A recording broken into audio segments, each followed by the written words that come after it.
आज नेहमीप्रमाणे आपण पुन्हा जमलेले आहोत. सगळ्यांचं अभिनंदन, सगळ्यांना शुभेच्छा. आत्ता दादांनी कळकळीनं सांगितलं ते मलाही थोडंसं जाणवायला लागलं की अनेकांनी समोर प्रत्यक्ष ऐकलं, सगळेजण हजर झाले. तर अर्थात आपला दोघांचाही लाभ आहे. म्हणजे श्रोता वक्ता श्री राम समर्थ म्हटलेलं आहे.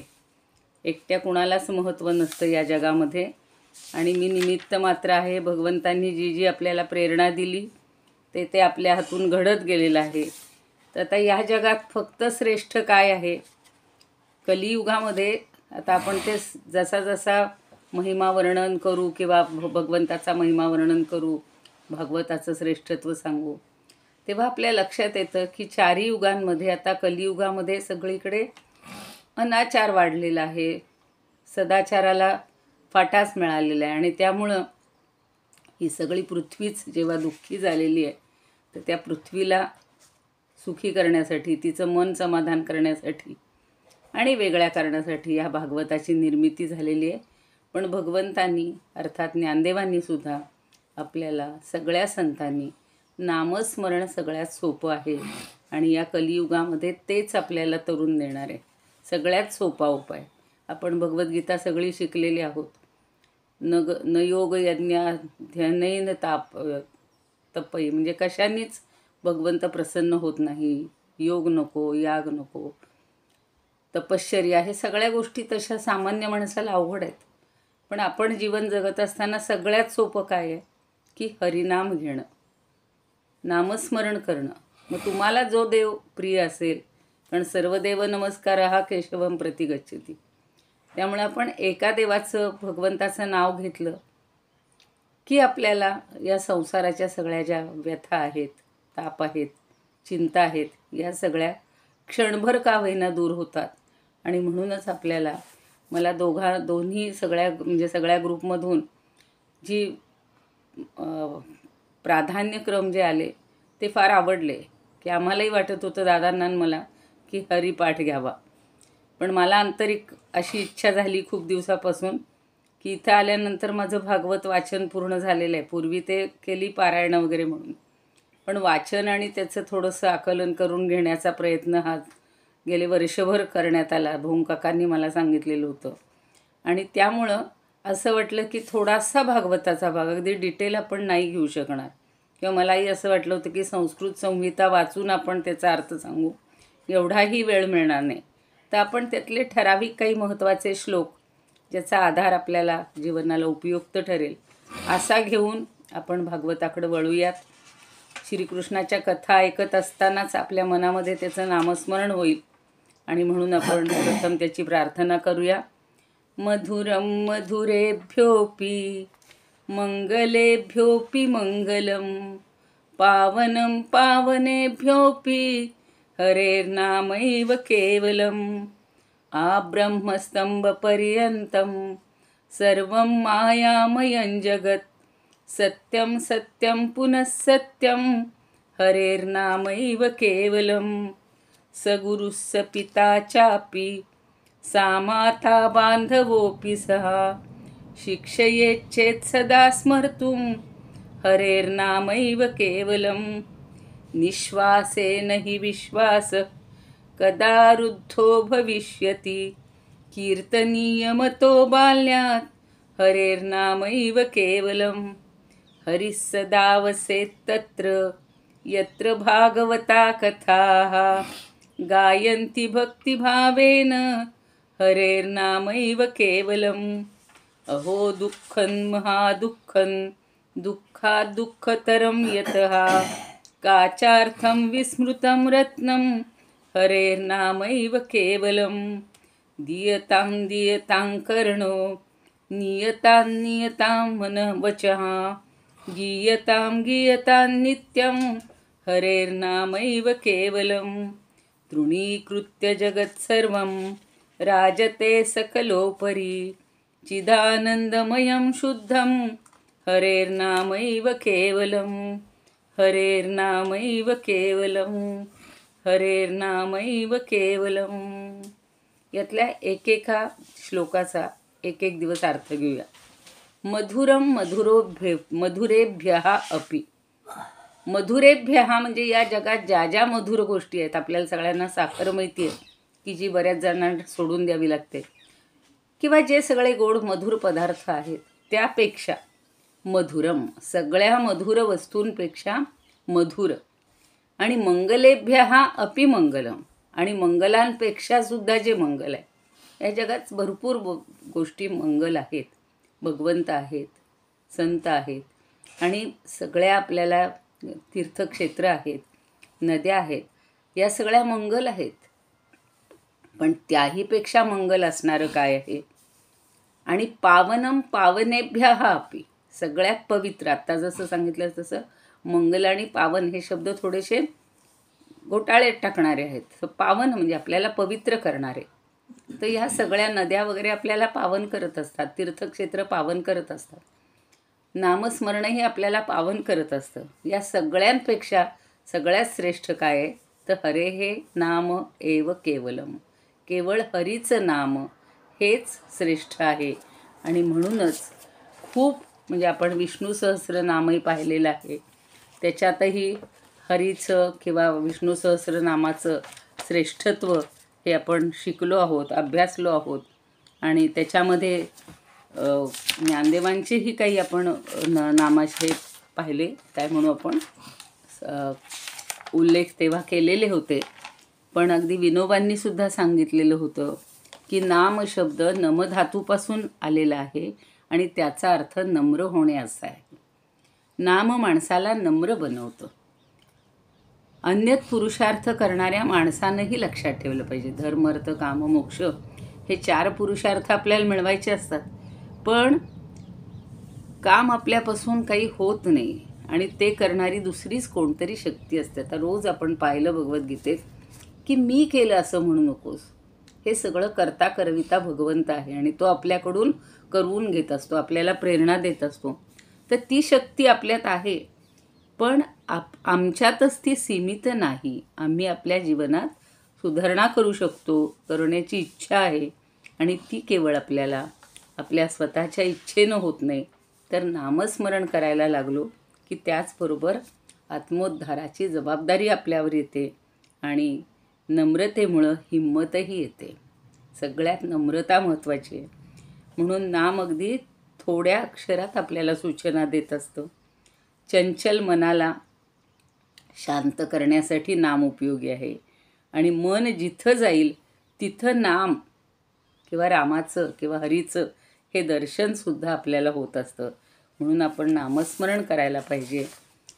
आता हरिपाठात भगवंतांनी काय सांगितलं आहे? हो, सुरुवातच त्यांनी केलेली आहे, पण आपण थोडंसं म्हणजे माऊलींनी आपल्याला, ज्ञानेश्वर माऊलींनी सगळा जो वारकरी संप्रदाय आहे आणि त्यांच्या नित्योपासनेत ज्याला महत्त्व दिलं, वास्तविक त्यांनी एवढे छान ग्रंथ लिहिलेत. आपण ज्ञानदेवीचा आस्वाद घेतोच आहोत, अमृतानुभवही आपल्याला शिकायचं आहे, सांगदेव 65 पण समजून घ्यायची आहे. आणि ते करत असताना रोजच्या जीवनात सगळेजण वापरतात, रोज आचरणात आणतात म्हणूया, किंवा निदान म्हणत असतात.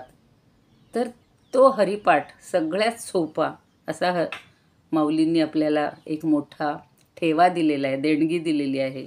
आणि ती रचना किंवा ती भाषा अगदी सोपी वाटते, आधुनिक वाटते. पण त्याच्यातलं काल बघा आपल्या समूहामध्ये डॉक्टर ए.डी. दिवेकर म्हणून आहेत, आणि त्यांनी खूप चांगलं सांगितलं, ज्यांचा एक खूप या समूहात लोकांचा अभ्यास चांगला आहे.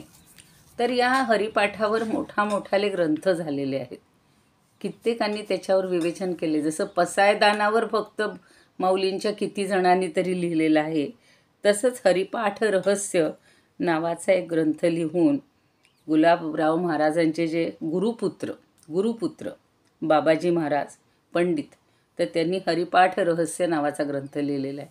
प्रयत्न करूया आपल्यालाही तो ग्रंथ मिळेल. आणि त्याच्यामध्ये त्यांनी सगळ्या म्हणजे ग्रंथाचा आधार हा घेऊन विस्तार वगळून त्यातलं विवरण आणि भावार्थ दिलेला आहे. तर आपल्याला इतकं काही खोलात जायचं नाही, पण निदान मी रोज हरिपाठ म्हणते किंवा म्हणतो, तर त्याच्यात काय माऊलींना काय सांगायचं आहे हे थोडंसं आपण समजून घेऊया. आणि नामघोष करण्यासाठी विष्णू सूक्तात ऋग्वेदात एक विष्णू सूक्त आहे, त्याच्यात एक मंत्र आहे, आस्य जानंतो नाम विभक्तन, म्हणजे भगवान विष्णूंचं सर्वांना वंदनीय आणि सर्व व्यापकत्व सांगणारं हे विष्णू हे नाव पुरुषार्थाची प्राप्ती करून देणार आहे. आणि असं जाणून त्यांनी सगळीकडे आपल्याला उद्घोष करा, नावाचाच उद्घोष करा इथे असं सांगितलेलं आहे. किंवा हरे राम हा नारदांना मंत्र मिळालेला आहे ब्रह्मदेवाकडून. आता ही सगळी परंपरा तर इतकी तसं म्हणलं तर गुंतागुंतीची आहे. भागवतच कोणी कुणाला कसं सांगितलं आणि का रचलं गेलं याच्याबद्दलही आपल्याला खूप समजून घेता येईल. पण वेळेच्या अभावी जेवढं होईल तेवढं आपल्याला सांगण्याचं काम भगवान माझ्याकडून करून घेतील. तर नारदांना शेवटी ब्रह्मदेवांनी सांगितलं होतं की हरे राम हा तू मंत्र म्हण किंवा तुम्ही मंत्र जपा. आणि असंही सांगितलं होतं की इति षोडशकम नामना कलिकल्मषनाशनम नातः परतरोपायः सर्व वेदेषु दृश्यते. मुद्दाम थोडक्यात सांगते की हा 16 नामाचा, मंत्रातील 16 नामाचा जप जो आहे तो कलीचं दोष घालवणारा आहे आणि सगळ्या वेदात याच्याहून दुसरा श्रेष्ठ उपाय नाही. किंवा भगवन नावाचाच उपदेश हे का करायचा, उच्चार का करायचा, तर यस्य स्मृत्याच नामोक्त्या तपो यज्ञक्रियादिषु न्यूनं संपूर्णतां याति सद्यो वंदे तमच्युतम. ज्याचं स्मरण आणि नामोच्चारण केलं असता तप यज्ञ क्रिया इत्यादी सगळ्या धार्मिक कार्यातील उणीव नाहीशी होते. आणि म्हणून आपण बघा शिकलेलं कृष्णार्पणमस्तु, सगळं भगवंताला अर्पण करायचं आहे आणि मी त्याला वंदन करतो. रामदास स्वामींनी सुद्धा आपल्याला म्हटलेलं आहे, यथा सांगरे कर्मते ही घडेना, घडे धर्मते पुण्य गाठी पडेना, नवेचे कदा ग्रंथीचे अर्थ काही, मुखे नामोच्चारिता कष्ट नाही, महाघोर संसार शत्रू जिणावा, प्रभाते मनी राम चिंतित जावा. श्रीराम. प्रभाते मनी राम चिंतित जावाचे 10 श्लोक त्यांनी रचलेले आहेत. तेवढे जरी रोज आपण म्हणले तरी खूप आहे. आणि हा नाममहिमा या सगळ्या संतांपर्यंत एकमुखाने सगळ्या संतांनी हा गायलेला आहे. म्हणून शेवटी काय करायचं, माऊली आपल्याला शेवटच्या याच्यामध्ये सांगतायत, त्या आज ओवी फक्त आधी सांगते आणि मग सुरुवातीचा आपण अभंग घेऊया. असावे स्वस्थ चित्त एकाग्री मन, उल्हासे करुण स्मरण जीवी, अंतकाळी तैसा संकटाचे वेळी, हरितया सांभाळी सर्व काळ. चित्त स्वस्थ ठेवायचे आणि आनंदानं मन एकाग्र करून भगवंताच्या नामाचं स्मरण केलं असता श्रीहरी त्याला ऐहिक संकटातही सांभाळतात. आपल्याला जन्माला आलोय त्यामुळं ऐहिक संकट काय सुख काय याच्यातच आपण रमून गेलेलो आहोत. पण पारलौकिक सुख आपण मनुष्य जन्माला आलेले आहोत तर काहीतरी सत्कर्म आपल्या हातून घडावं.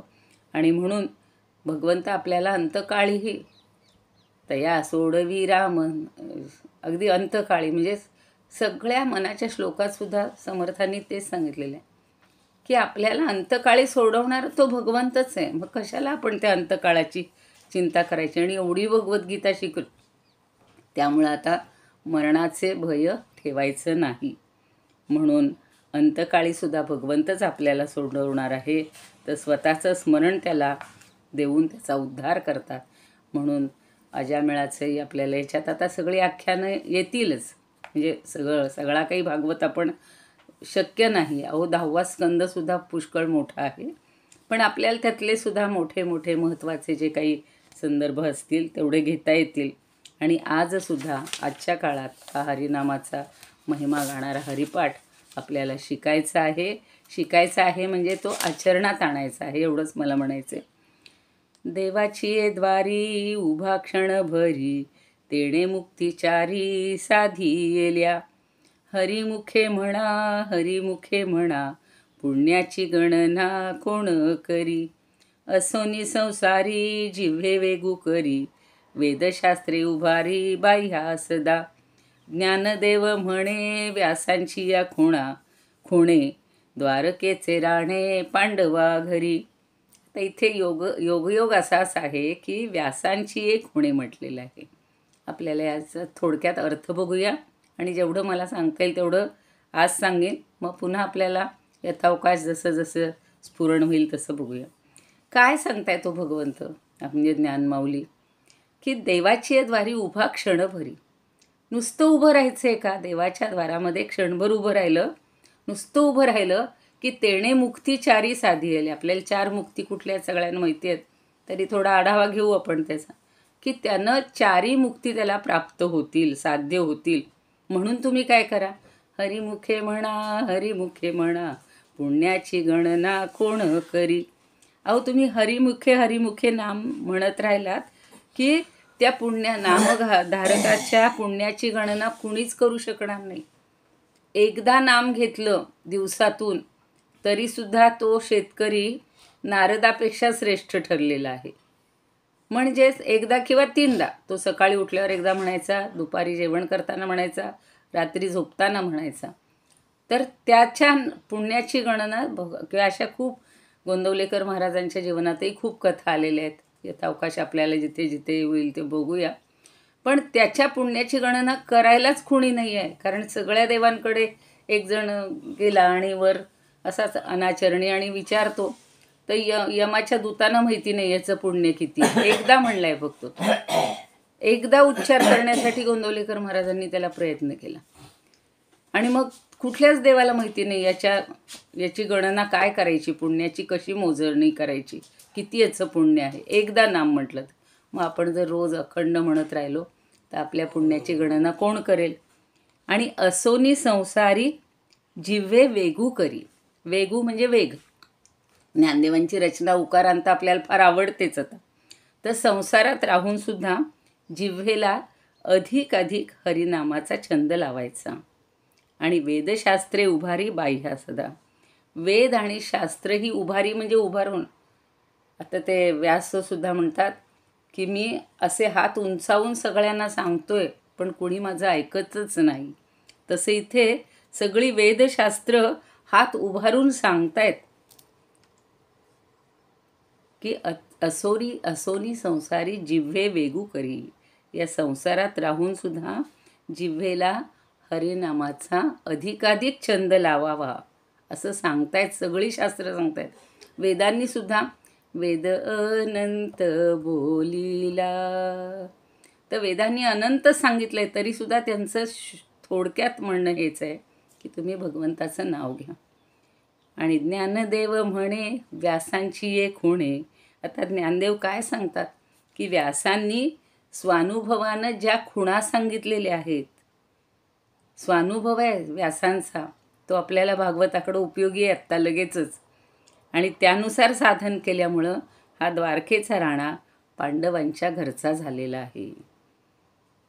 आता या हरिपाठाला वारकऱ्यांची संध्या म्हटलं जातं. आणि हरिपाठातला हा पहिला अभंग आहे. माऊलींची वाक्य अतिशय सूत्रबद्ध असतात. सूत्राची लक्षणं अशी सांगतात की विश्वतोमुखम म्हणजे सगळ्या विश्वाला उपयोगी पडेल असं हे ते वागणं असतं एका सूत्रामध्ये. सूत्रामध्ये खूप काही अर्थ भरलेला असतो. सूत्राचा अर्थ माहिती आपल्याला, धागा. त्या धाग्यामध्ये सगळे मणी ओवले जातात, रत्न ओवली जातात, पण तो धागा महत्त्वाचा आहे. तसं सूत्र महत्त्वाचं आहे आणि ज्याचे अनेक अर्थ संभवतात. आपल्याला पामरांना कुठे एवढे अर्थ माहिती आहेत, आपण विचार करून त्याचा अर्थ लावण्याचा प्रयत्न करणार आहोत. आणि माऊलींच्या अभंगाचे सुद्धा अनेकांनी अनेक अर्थ लावलेले आहेत. त्या दृष्टिकोनातून त्यांचे बरोबरही आहेत. याचा बरोबर त्याचा चूक म्हणायचा आपल्याला अधिकारच नाही आहे. पण मगाशी मी म्हणलं तसं त्या हरिपाठ रहस्यामध्ये त्याचा आधार घेऊन काही गोष्टी सांगितलेल्या आहेत. तर ते आपण बघूया की हा माऊलींनी हा भगवत भक्तीचा जो मार्ग दाखवण्यासाठी हरिपाठ रचला आहे. आणि हरिमुखे म्हणा असा उपदेश करून देवाचा संबंध त्यांनी नामाशी जोडला आहे. नामाचा संबंध आला की रूप आलं, नामाबरोबर रूप येतं. आणि नामरूपयुक्त स्वरूपाला सगुण म्हटलं जातं. आपल्याला भगवंतांनी 12व्या अध्यायात सांगितलेलं आहे की सगुण भक्ती ही सोपी आहे, निर्गुण भक्ती थोडी अवघड आहे. आणि म्हणून साकार श्रीहरीलाच देव म्हटलेलं आहे. देहधारी मनुष्याला सगुणाची उपासना सुलभ होते. आणि म्हणूनच आपण 12व्या अध्यायात मी म्हणलं तसं की सगुण भक्ती कशी श्रेष्ठ आहे, सोपी आहे, त्या सगुण भक्ताची सगळी लक्षणं आपण शिकलेलो आहोत. आता इथं पुनरावृत्ती करायची नाही. पण देवाच्या दारात एक क्षणभर का होईना राहायचं, म्हणजे फक्त शरीरानं उभं राहायचं आहे का हो? नाही. तर श्रद्धा भक्तियुक्त अंतःकरणानं देवळात पाऊल ठेवताच समोर भगवंत समोर आहेत आणि आपल्याला तो दृढ विश्वास वाटला पाहिजे. बघा, खूप कामाला जायच्या घाईत असतो तरी आपण जाता येता, हल्ली गाड्यांवरनं जातात तरी दर्शन घेतात, म्हणजे समोरून असा तरी नमस्कार करतात. म्हणजे इथं आता चालत्या घाईच्या जमान्यामध्ये निदान भगवंताचं दर्शन घेणं, क्षणभर का विना त्याच्याशी एकरूप होणं आणि आपल्याला मग त्याचाच जो भगवंताचा जो वैकुंठ लोक आहे, तर जिथं भगवंत राहतात असं आपण म्हणतो. पण हा भाव आपल्या समोर भगवंत दिसल्यानंतर आला पाहिजे आणि म्हणून आपण जणू काही वैकुंठातच आहोत अशी आपल्याला पहिली सलोकता ही जी मुक्ती आहे ती मिळू शकते.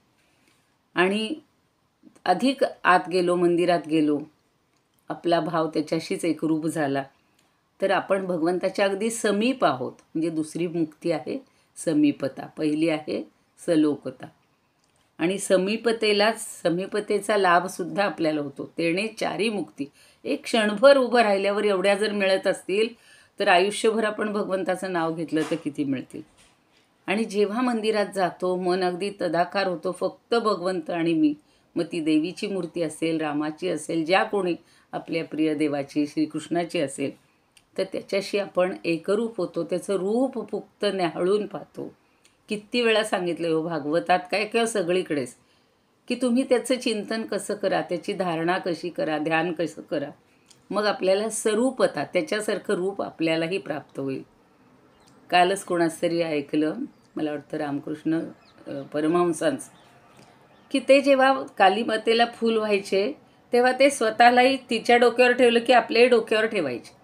म्हणजेच काय होतं की इतकी स्वरूपता प्राप्त होते की तो भक्त आणि देव वेगळा नाहीच आहे, दोघं एकरूप होऊन जातात आणि सगळं देहभान हरपतं. म्हणजेच आपल्याला सायुज्यता मुक्ती प्राप्त होते. क्षणभर तरी आपण सगळ्या जगाचा विसर पडतो की नाही. घरातलं संकट असेल, कटकट असेल, भांडण असेल, जे काय असेल, ताण असतील आपल्याला नोकरीचे, कामाचे, सगळं क्षणभर विसरतो. फक्त देवाशी या तीनही म्हणजे चारही मुक्ती आपल्याला, आणि शेवटी म्हणजे सायुज्य, त्याच्याशी जोडलं जाणं, तर या चारही मुक्ती आपल्याला मिळतात. आणि अनंत जन्मीचं पातक त्यामुळं नाहीसं होतं. फक्त मुखात नाम, पण मुख में राम और बगल में छुरी हे अजिबात डोक्यात नाही आणायचं. नाही तर लोक लगेच म्हणतात, असे लोक असतात, आपण त्यांच्याकडे बघायचंच नाही. आणि म्हणूनच माऊलींनी अखंड स्मरण करायला, नामस्मरण करायला आपल्याला सांगितले आहे. त्यामुळं भगवंताचं रूपसुद्धा अखंड मनात राहील. असा हा असार नाशिवंत प्रपंचाचा विसर आपल्याला पाडणारा हा पहिला अभंग आहे. आणि प्रपंच व प्राप्त कर्तव्य सोडण्यासाठी कुणीही सांगत नाही आहेत, मुळीच नाही. फक्त जिव्हेनं सुरू ठेवायचे. मग तू म्हणाल त्या कामात लक्ष लागेल का? लागेल ना. ते काम तर मनापासून का. स्वधर्म तर आपण खूप पाहिला आहे, स्वधर्माचरण तर छान करायचंच आहे. पण वेदशास्त्रांनी सुद्धा नाम महात्म्य हे मुक्तकंठानं गायलेलं आहे. आणि वैदिक कर्माची सुरुवातसुद्धा ओमनीच होत असते, नामानीच होत असते. कारण ओंकार हे एकाक्षरी ब्रह्म आहे आणि सगळ्यांना ओम उच्चारण्याला काहीच त्रास नाही. आणि ओम म्हणजेच राम, ओम म्हणजेच हरी, सगळे भगवंत तेच. आणि शेवटच्या चरणामध्ये त्यांनी जो शेवटचा भाग सांगायचा राहिला की द्वारकेचे राणे पांडवा घरी. हे का म्हटलं हो? की द्वारकेचा राणा एवढा मोठा द्वारकाधीश आहे भगवंत, पण तो पांडवांच्या घरी वेळोवेळी आलेला आहे, क्षणाक्षणाला धावून आलेला आहे सगळ्या संकटामध्ये. म्हणून द्वारकेचा राणा पांडवा घरी असं म्हटलेलं आहे. आता तुम्हाला एक छोटासा, मागे खूपदा आपला हा संदर्भ येऊन गेलेला आहे की द्वारकाधीश भगवान श्रीकृष्ण परमात्म्याला त्यांनी आपल्या घरचं केलेलं. इतका तो जवळचा झाला हो, तो मित्रच होता, त्यांचा सखा होता, अगदी भावाचं नातं तर होतंच, पण इतकं नातं जवळचं असूनसुद्धा तेच वाटणं महत्त्वाचं आहे. आजसुद्धा नाती आहेत, पण आपल्याकडं वाटणं हा भाग बाजूला म्हणजे वाटून टाकली ती बाजूला झाली, तसं घ्यायचं नाही आपण.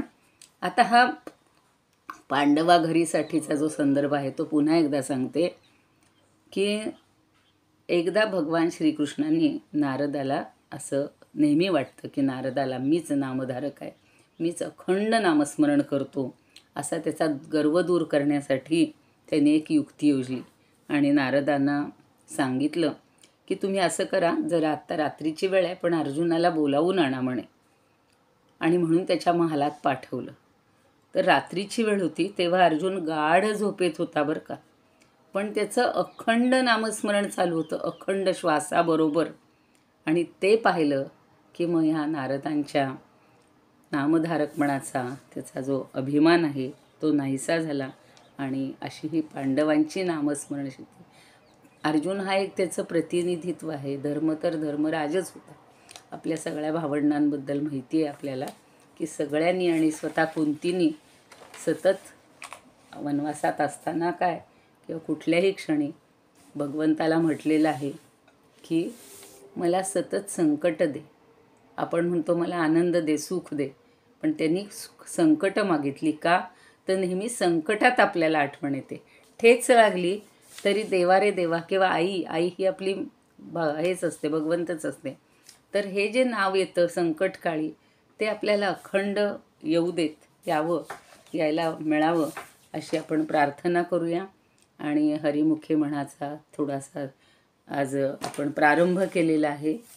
पुढे आपल्याला बरंच काही अभ्यासायचं आहे, जेवढं शक्य आहे तेवढं बघूयात. 10व्या स्कंदाला सुरुवात करण्यापूर्वी मात्र थोडंसं आपल्याला जेवढं होईल तेवढं महात्म्य जरा समजून घेऊयात. बघूया आता किती होईल तेवढं.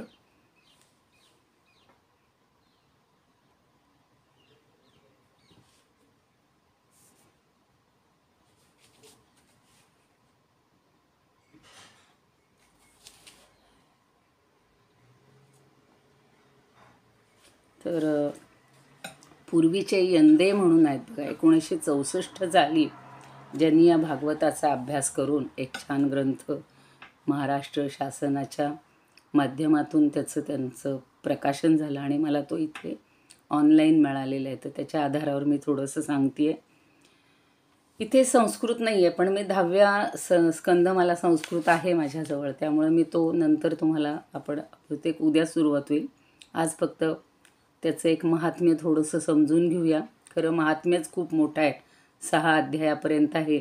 आपण सगळे जाणकार आहात, पण जेवढा आपल्याला आढावा घेता येईल तेवढा आपण घेऊयात.